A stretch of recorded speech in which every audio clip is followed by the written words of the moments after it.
भक्तिप्रियाय भवरोगमहस्वधाय उग्राय दुर्गभवसागरनाविकाय ज्योतिर्महाय पुनरुद्भववारुणाय दारिद्र्यदुःखदहनाय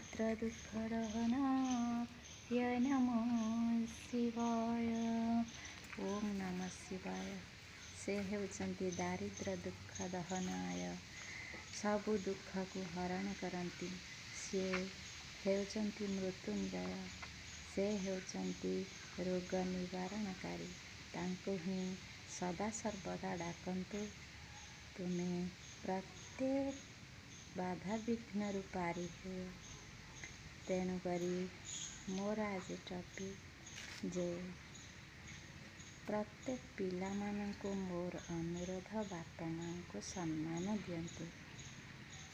आग काल थिला जो माँ बापा 4-5टी पिला जन्म करुथिले से पेटरे ओदा कना दे सेमानंको खाया पिया देकरी मनुष्य करी गढ़ी तोली बहु कष्टर से जीविका तांकर निर्वाह करथिले। हेले सेई पुआ माने मु देखुची आजिर समाज रे से बाप माँ को ये मासे रखिला बेले को सी मासे रखुचंती एणे भी खाया पिया को ठीक से देउनांती आउ अणदेखा करुचंती। सेटा ठीक नुह। मोर आपण मानक समस्त को अनुरोध प्रत्येक बाप माँ को अवहेला करंतु नहीं। कारण से होचंती जीवंता ठाकुर।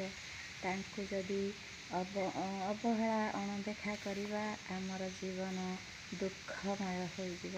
तेणुकरी तांको सदा सर्वदा सम्मानर सहित बंचिबाको देई भल तांको मनमुताक खाइबा पिइबाको दियंतु। देखिबे आपण पिला माने निश्चिंत बहुत भलरे रहिबे। एइटा मोर समस्त को अनुरोध।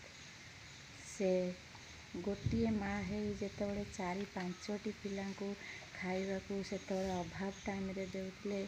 से तो केबे हेले अवहेला करि नथिले कि उपास रखि नथिले। निजे उपास रही से तुम मानको खाइबा को दउथिले।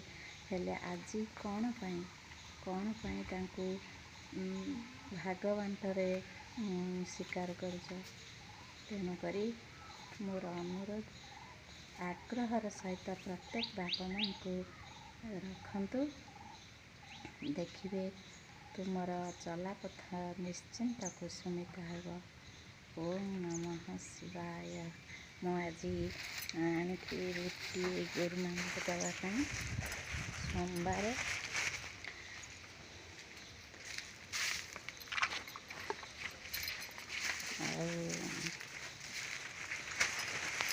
गहूली खाइब।